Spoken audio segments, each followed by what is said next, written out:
السلام علیکم ورحمۃ اللہ وبرکاتہ۔ ہماری قابل احترام استادہ ڈاکٹر فرحت ہاشمی سے ہم نے جمعے کی سنتوں کے بارے میں سیکھا ہے۔ الحمدللہ آج میں آپ کو شیئر کرتی ہوں۔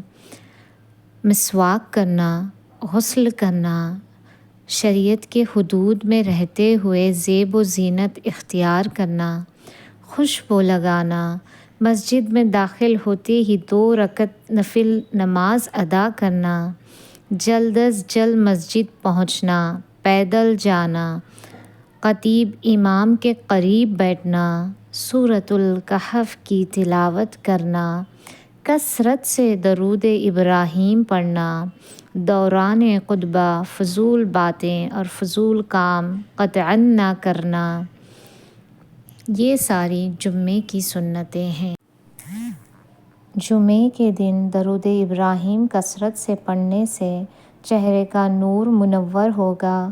درود ابراہیم کثرت سے پڑھنے سے نماز کی پابندی میں برکت ملے گی۔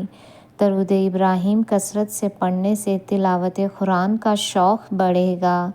درود ابراہیم کثرت سے پڑھنے سے نیکیوں پر استقامت ہوگی۔ درود ابراہیم کثرت سے پڑھنے سے رزق میں برکت ہوگی، فتنوں سے حفاظت ہوگی، اللہ اور اس کے رسول صلی اللہ علیہ وسلم کی محبت میں برکت ہوگی، قبر کی روشنی ہوگی، رسول صلی اللہ علیہ وسلم کی شفاعت نصیب ہوگی۔ درود ابراہیم کثرت سے پڑھنے سے دل کا سرور ہوگا۔ درود ابراہیم کثرت سے پڑھنے سے تہجد کی توفیق ملے گی۔ درود ابراہیم کثرت سے پڑھنے سے گناہوں سے نفرت ہوگی۔ درود ابراہیم کثرت سے پڑھنے سے روح کی طاقت ملے گی۔ درود ابراہیم کثرت سے پڑھنے سے زندگی میں سکون ملے گا۔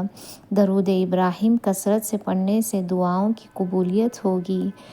درود ابراہیم کثرت سے پڑھنے سے ایمان پر خاتمہ ہوگا۔ درود ابراہیم کثرت سے پڑھنے سے درجات کی بلندی ہوگی۔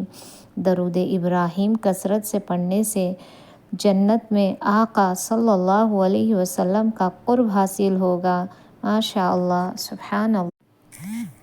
سورہ کہف میں ہمارے لیے ایک سبق یہ بھی ہے کہ جب ہماری زندگی میں کچھ ایسا ہو رہا ہو جس میں ہمیں سمجھ نہ آئے تو ہمیں صبر کر لینا چاہیے، کیونکہ ضروری نہیں ہمیں ہر چیز کی حکمت فوراً ہی سمجھ میں آ جائے۔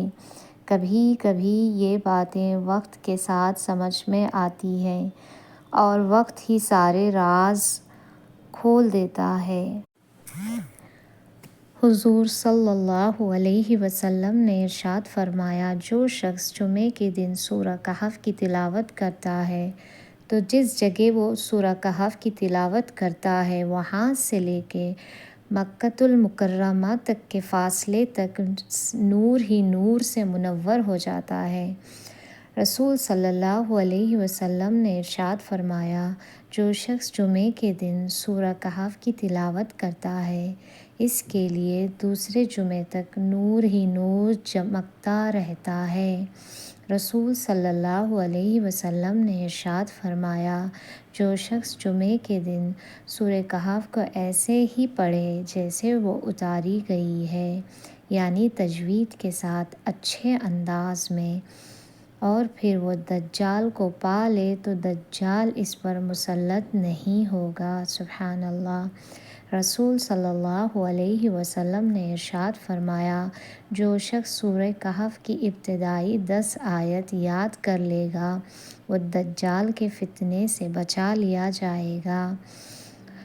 رسول صلی اللہ علیہ وسلم نے ارشاد فرمایا، جس شخص نے سورہ کہف کی آخری 10 آیتیں یاد کر لی پھر وہ دجال نکل آئے تو دجال اس پر غلبہ نہیں پا سکے گا۔ سبحان اللہ۔ رسول صلی اللہ علیہ وسلم نے ارشاد فرمایا، جمعے کے دن ایک گھڑی ایسی ہے کہ جو مسلمان اس گھڑی میں اللہ تعالیٰ سے بھلائی کا سوال کرے تو اللہ تعالیٰ اس کو قبول کرتے ہیں، اور آپ نے ہاتھ سے اشارہ کیا کہ وہ وقت قلیل ہوتا ہے۔ ابو موسیٰ اشعری سے روایت ہے کہ حضور اکرم صلی اللہ علیہ وسلم نے فرمایا، جمعے کی قبولیت کی گھڑی امام کے ممبر پر بیٹھنے سے لے کر نماز تک ہوتی ہے۔ جابر ابن ابی عبداللہ سے روایت ہے، حضور اکرم صلی اللہ علیہ وسلم نے فرمایا، اس گھڑی کو عصر کے بعد تلاش کرو۔ انس ابن مالک سے روایت ہے، حضور اکرم صلی اللہ علیہ وسلم نے فرمایا، اس گھڑی کو جمعے کے دن عصر سے غروب آفتاب تک تلاش کرو۔ سبحان